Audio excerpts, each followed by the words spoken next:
Now, some people kind of think that arteries are always going to be oxygenated blood.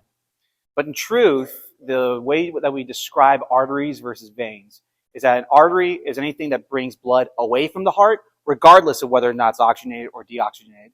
And veins are what bring blood back towards the heart, whether or not it's oxygenated or deoxygenated. The main reason why I make that distinction is because in your pulmonary trunk, so it's going to be vessels that are bringing blood from the right ventricle into your pulmonary circuit. The pulmonary trunk bifurcates into pulmonary arteries, okay? And because it's coming from the right side of the heart, that's going to be deoxygenated blood, despite the term pulmonary artery. It's not oxygenated. The reason being is because it's bringing blood away from the right side of the heart and it's bringing it to the lungs. Once it gets oxygenated through the capillary beds within the pulmonary system, then that blood is going to return to the left side of the heart through the pulmonary veins. Okay, so don't be confused about veins being deoxygenated. That is going to indeed be oxygenated blood coming from the pulmonary system into the left side of the heart so that it can thereby get pumped into the rest of the body. So if you just remember that arteries away from the heart, veins back towards the heart, you should be pretty good. Let's talk about the types of vessels, and we're going to go into more detail about like all the layers of the vessels and what have you. But just in general, we're going to talk about arteries bringing away from the heart, veins bringing blood back towards the heart, and then capillary beds. Now, capillary beds are the really tiny vessels that you'll see between the venous and the arterial system. Okay, so capillary beds are going to be where you find gas exchange taking place. That's going to be one of the major functions of those capillary beds. This capillary bed, do you know where that might be? Just looking at the image. Yeah, it's the sclera of your eye. So in the sclera of the eye, you can see a lot of different little tiny vessels. Those are all going to be capillary beds. So we're going to talk about how arteries turn into arterioles, that turn into capillaries, then venules into veins. We'll talk about that next week. But just know that in the capillary beds, that's where you see gas exchange, as well as exchange of things like nutrients and wastes due to like metabolic activity. So, the location of the heart. The technical way we refer to that area is called the mediastinum.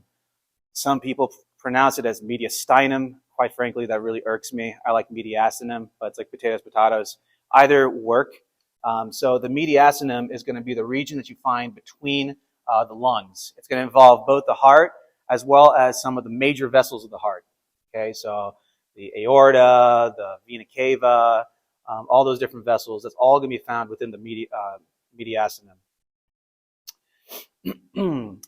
Now, in terms of the some of the superficial regions of the heart, there's going to be two major areas. There's going to be the base of the heart, which is, as opposed to the way it's named, it's going to be on the top, right? It's going to be the more superior aspect of the heart. So the base is going to be the wider region of the heart, and then the apex of the heart is going to be on the more inferior region of the heart. It's kind of where the heart comes to a point. And then in terms of location, now in the future, when you guys are doing like workups on patients, when you use your stethoscope to auscultate different heart sounds, it's pretty important for you to know where the heart is located in relation to the ribs, right? So there's going to be 4 major valves that we're going to be listening to. I'm going to play a couple sounds of what those sound like later on, probably next week, so you can listen to what the heart, what the mitral valve, for instance, sounds like, what the tricuspid sounds like. You can hear for like murmurs and abnormal heart sounds as well when you're doing auscultation. But there's going to be 4 regions that you auscultate. So between the second intercostal space, both right peristernal and left peristernal, you're going to listen to the aortic valve as well as the pulmonary valve. So those are going to be the first 2. So aortic valve is going to be heard best on the right side of the sternum, and then pulmonary valve is going to be heard on the left side of the sternum at the second intercostal space. So intercostal meaning between the ribs. So here's rib number 1 and then rib number 2. So you would put your stethoscope roughly around here for the aortic valve, and then on the other side of the sternum for the pulmonary valve. And then when you move down to the third or fourth intercostal space, so any of those regions might be suitable. You can listen to the tricuspid valve. And then when you move all the way down to the fifth intercostal space at the mid-clavicular line, that's when you listen to the mitral valve. Now, the way that the mnemonic that we use to remember those areas is all physicians take money. Okay? All, that's going to be aortic valve, physicians, pulmonary valve, take, tricuspid, and then money, mitral valve. That's the best way to remember it. So whenever you listen to your patient's heart sounds in the future, those are going to be the regions that you're going to be putting your stethoscope in order to listen to those different heart sounds. And then there's another thing too. You guys will learn how to do this in the future. But when you want to listen to the apical heartbeat, what you usually do is you have the patient lay on their side, and then you use not the diaphragm of the stethoscope, you turn it around and you use the bell of the stethoscope. And then you place the bell kind of at that fifth intercostal space, mid-clavicular line. And then because they're on their left side, it allows the heart to kind of like push towards that area. And so you could hear that deeper sound of the apical heartbeat a little bit better. So that's just like some clinical application on knowing what regions you'll see these different heart sounds taking place. So moving on. Now, the heart is going to be found within the pericardium. Now, the pericardial sac is going to have two major components. You're going to have the visceral pericardium, and you're also going to have the parietal pericardium. The visceral pericardium is what's going to be directly attached, basically, to the heart. Okay, so that's going to involve the epicardium. So the epicardium means outside. It's going to be the most superficial layer of the heart, and that's going to also include the visceral pericardium. And then on the parietal pericardium, that's going to be on the outermost layer. And then within the pericardium, you're going to find pericardial fluid. And what that fluid does, it just basically allows for lubrication of the heart. So as the heart beats, you don't get any damage to those cardiac myocytes. Okay, that's basically what happens. In terms of shape, the heart is about the size of a fist. So that's why this image over here shows a guy putting a fist into the pericardium. And then the inner wall, that's going to be visceral pericardium. Outer wall is going to be parietal pericardium. And within that space, you're going to find pericardial fluid. Now, there's certain circumstances in which you can get an excessive amount of fluid built up in that pericardial space. Now, if you had too much fluid built up in the pericardium, what do you guys think would happen? Would the heart have a hard time beating? Yeah, it would have a really hard time beating. This is a really good image from this study, Packer et al. 2019, I don't know how to pronounce that. But that study actually shows like a really good image of what happens when you have cardiac tamponade. Now, when you get a cardiac tamponade, oftentimes it's going to be due to like blunt trauma. Like for instance, you get into like a motor vehicle accident, your chest hits the steering wheel, all of a sudden now blood might start getting into that. And so that's going to be called a cardiac tamponade. And if you get a tamponade, that's going to cause a great amount of difficulty for the heart to beat properly because it doesn't really have enough space to expand and contract properly. It also gets affected by inspiration. So as you inspire, you're increasing the amount of air and oxygen in your thoracic cavity.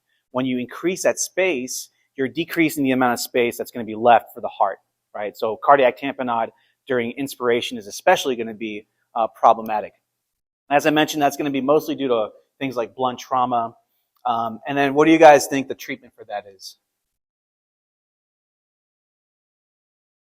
It's a therapeutic intervention that I've never had to do firsthand. I know some people have done it before, and it's terrifying because you do a pericardial centesis. You literally go in there with a big needle, and you try to go just deep enough so you get into that pericardial space so you can evacuate all the blood or extra fluid that accumulated in that space. If you go a little bit too deep, all of a sudden you might run the risk of perforating the ventricles, and that can worsen the problem significantly. So it's kind of a scary procedure, but you'll go into that fifth pericardial space, parasternal, kind of like parasternal mid-clavicular line, so you can try to get into that pericardial space without causing damage to the heart. And then if the pericardium gets inflamed, We call that pericarditis, right? Everything that ends in itis is basically inflammation of. So if you get pericarditis, that can cause inflammation of that region. It can actually cause damage to the epicardium, so the epicardial tissue. Generally speaking, this is going to be caused by viral type infections. Different types of viruses can cause pericarditis. You can also get other things like autoimmune disorders where your own immunoglobulins start attacking its own tissues, right? That can also result in pericarditis. So it's a very uncomfortable condition, and usually you treat it with like pain management as well as anti-inflammatory medications. So let's talk a little bit about the heart itself. Now, the heart is a very busy organ. It beats a lot, about 100,000 beats per day. It's going to be pumping about 8,000 liters of blood. That's within a 24-hour period. So it's definitely very busy. There's going to be 4 major chambers. There's going to be the left and right atrium, and there's going to be the left and right ventricle. I think I pointed at the wrong one. That's the right atrium, right ventricle, left ventricle. Now, the right side of the heart, as we mentioned earlier, that's going to be associated with the pulmonary circuit. So when blood comes in from the systemic circulation through the superior and inferior vena cava, it's going to arrive at the right atrium. And then from the right atrium, you're going to have blood eventually making its way into the right ventricle. And then during systolic contraction, you're going to have blood being pumped from the right ventricle into the pulmonary system through the pulmonary trunk. And then that blood's going to bifurcate in through the pulmonary arteries, getting into the pulmonary system. Then when blood leaves the pulmonary system back towards the heart, it's going to be entering in through the left atrium. And then from the left atrium, it's going to eventually get into the left ventricle. And then from the left ventricle, during systolic contraction, that blood gets pumped off into the rest of the body. Okay, so pretty straightforward stuff. We'll talk about the different valves that are associated with each of these chambers as well, because it's important for you guys to know. Oh yeah, side note. The left ventricle generally is going to be a lot thicker than the right ventricle. The right ventricle, it's part of the pulmonary circulatory system, right? It's just like bringing blood into the lungs, which are basically right there, versus the left ventricle. It needs to be strong enough to pump blood throughout the rest of the body, right? So that's why the left ventricle is going to be a lot more thicker. Now, in terms of some of the external landmarks, you're going to have a couple different sulci. So you have the coronary sulcus, which is going to be this region right over here. The coronary sulcus basically just divides the atrium from the ventricles. Nothing really too crazy there. And then if you go down between the ventricles, you're going to have both anterior and posterior interventricular sulci, which effectively just divides the right ventricle from the left ventricle. So nothing really too crazy there. When you get inside the heart, we already talked about these different chambers. You got the right and left atrium, as well as the right and left ventricles. You're also going to have a couple septums. And those septums are what allow to, like, the subdivision of those different chambers. So between the atrium, you're going to have the interatrial septum. And then between the ventricles, you're going to have the interventricular septum. Note that the interventricular septum is a very thick wall of muscle. So it's very thick. Whereas the interatrial septum is very, very thin. Now, during fetal development, the foramen ovale remains open. And it basically allows blood to freely flow between the right and left atrium. But it's supposed to close up as the child matures into development. Some people do get patent foramen ovales that just basically remain open, whereby blood can still manage to make its way through those different chambers. Usually, it's not a significant condition. However, there's some evidence out there that these do increase the risk of things like stroke. Now, remember, if a person gets something like atrial fibrillation, where their atrium are just like fluttering, that might cause like thrombosis, coagulation, and that can result in embolism. So if you get blood that's sort of like pooling in there and it's not properly pumping in its right course, you might get that blood eventually turning into a thrombus, which can throw off an embolism, resulting in things like stroke. And then the atrioventricular valves. Those are going to be the valves that are between the atrium and the ventricle. And there's going to be two major valves that we're going to talk about later on. Those are going to be the tricuspid as well as the mitral valve. So let's talk about some of the muscle layers on the heart. So we kind of already talked about the epicardium. The epicardium is going to be associated with that, the visceral, oh my gosh, it's going to be associated with the visceral pericardium, right? And so the epicardium is going to be the most external layer of the heart, the most superficial layer of the heart. And then when you get a little bit deeper, then that's going to be getting into the myocardium. And that's where you get like cardiac myocytes.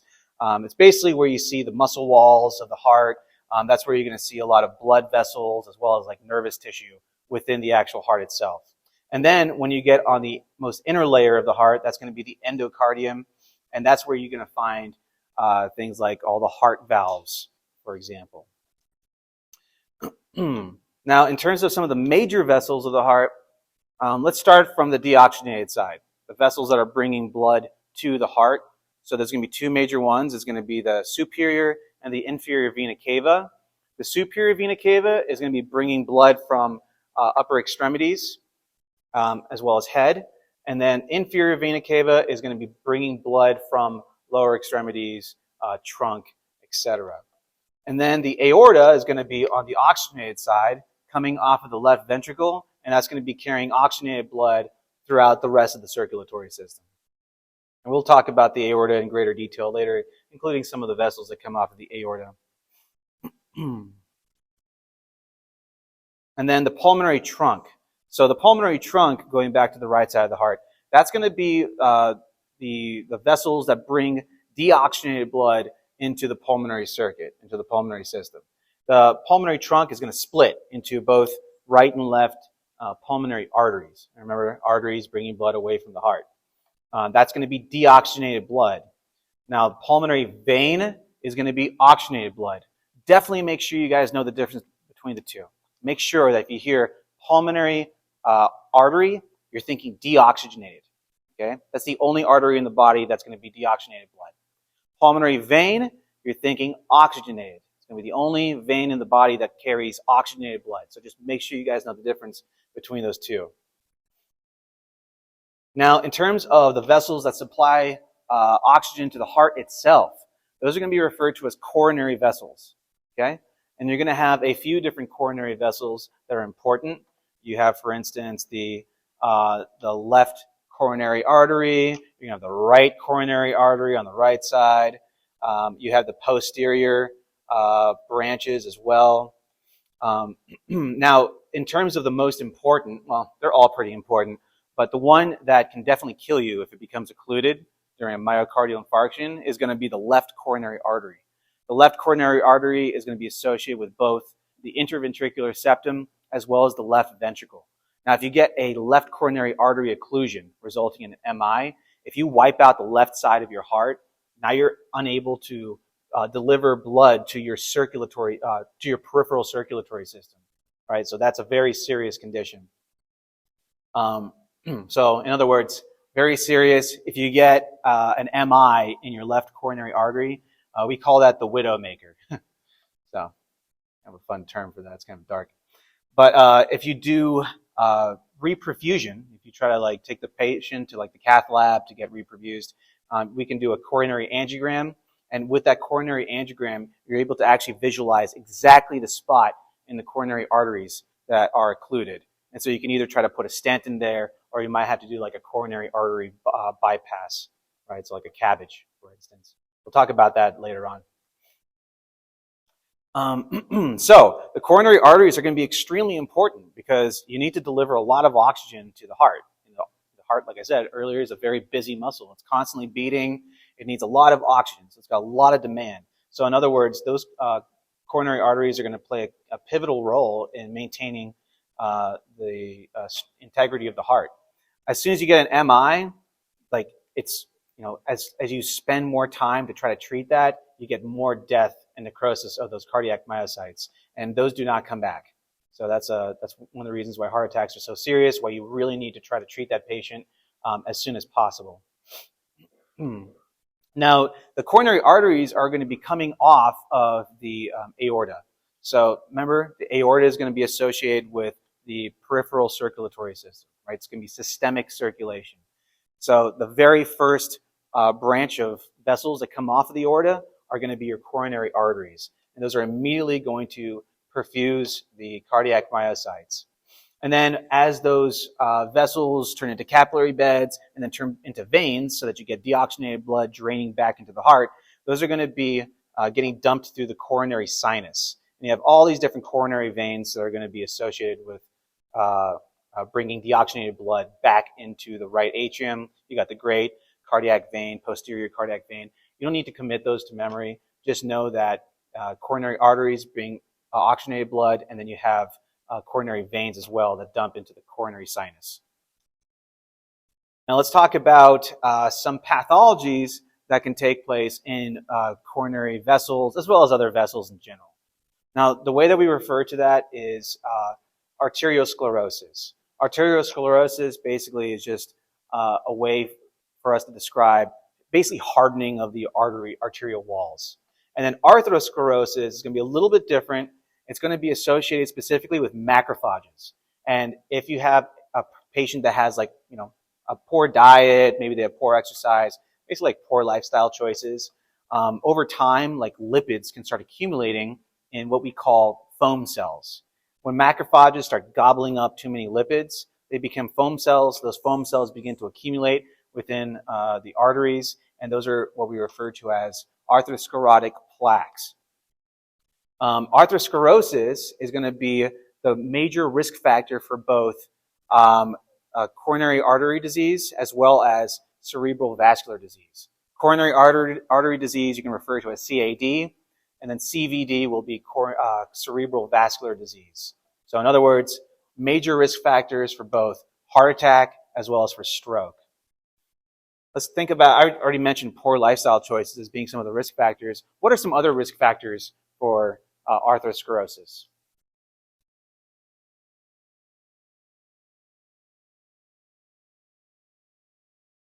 Besides diet. Smoking is one. What else? What do smokers often like to do while they smoke? They like to drink. So smoking, drinking, so alcohol can be a risk factor for coronary artery disease. We talked about diet. What goes along with diet? Exercise, right? So it's living a very sedentary lifestyle is going to be another severe risk factor for coronary artery disease. And then all those factors can increase the cholesterol in your blood, right? So we talked earlier about good versus bad cholesterol. Which is the bad one? LDL, lethal, right? Even though it's like low density. High density, that's going to be the good one. So HDLs are going to be your good cholesterol. LDLs are going to be your bad cholesterol. So these are all the different risk factors. Also, inflammation can result in atherosclerosis. It's kind of like an inflammatory process. Basically, what you're doing, what happens with atherosclerosis, we'll talk about this later, but sometimes you get like high blood pressure, for instance. It might cause a little bit of damage to the tunica intima in those vessels. As you get damage, then you start getting like white blood cells coming in to undergo inflammatory processes, and macrophages get involved, and then that whole entire process can result in that development of foam cells and then atherosclerosis as a consequence. Here's an image of a vessel that basically has a 50% occlusion. Now, if you had something like this in your carotids, that's a pretty severe condition. Why would that be an issue? You guys know where your carotids are? Yeah, it's going to be in your neck, right? So it's going to be the major vessels that bring oxygenated blood to your head and neck. If you have an occlusion of your carotids, you can easily get an embolic stroke from that. You can get a little clot that just, or a little bit of embolus that just comes off, and it can result in stroke. If you had a patient with long-standing hypertension, you find out that they have atherosclerosis of the carotid arteries, you never want to touch their neck. Basically, they're like a ticking time bomb. Whenever you hear the term angina, basically what you're thinking is chest pain, right? If you ever have somebody that has angina, they mostly complain about some sort of like, uncomfortable tightness in their chest. And so usually what's associated with is either occlusion through arthrosclerosis, or it could also be a result of vasospasms as well.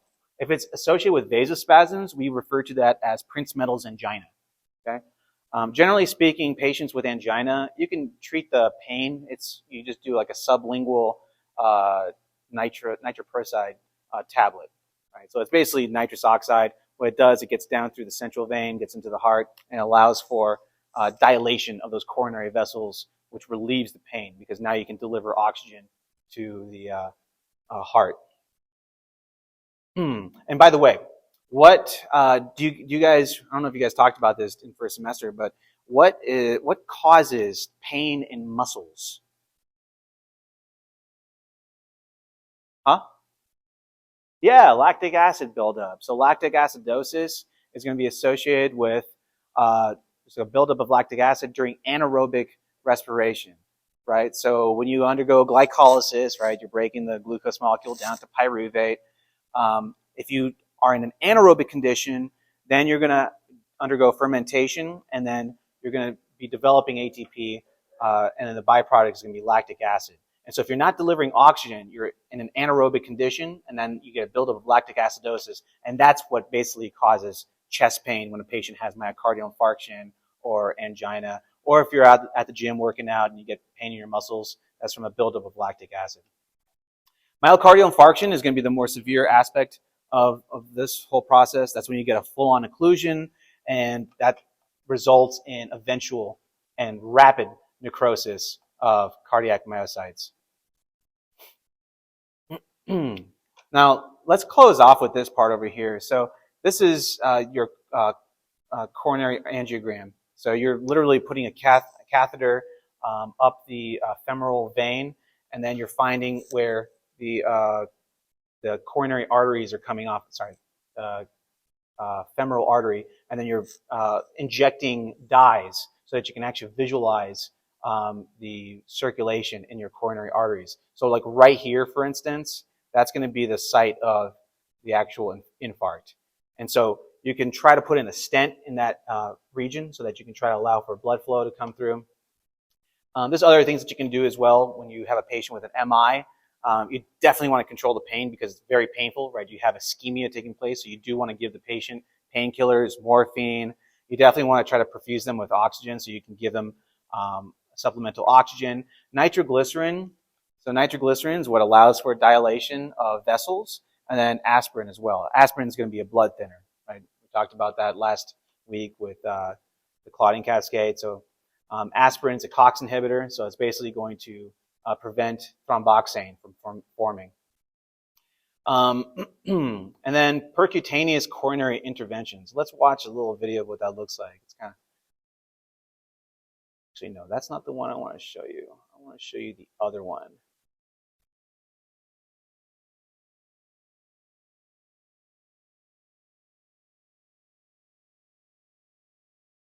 So these are really cool to watch in real life when you're working in the hospital. If you guys have patients that have any of these therapies, you can actually pull up the video of the coronary angiogram. It's really cool to watch, like the way that the blood moves through the coronary arteries.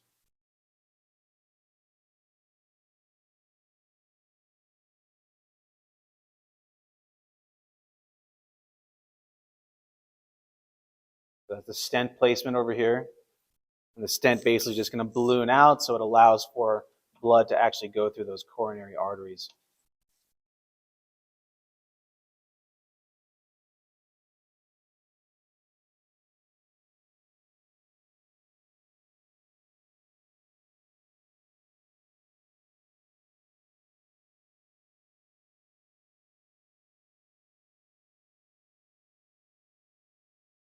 Now you should get proper circulation in that coronary artery. There we go. So it has been treated. Super cool. Cool.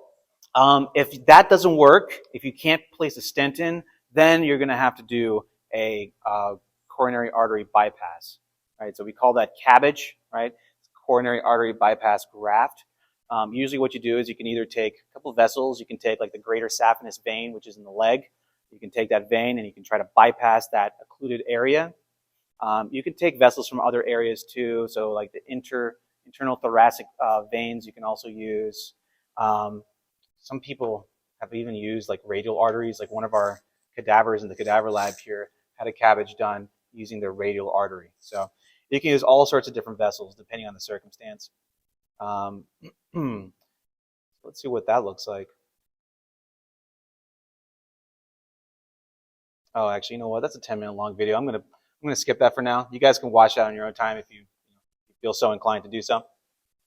And then once you have a patient that has underlying heart condition, you definitely want to treat them with different types of meds. We can give them beta blockers.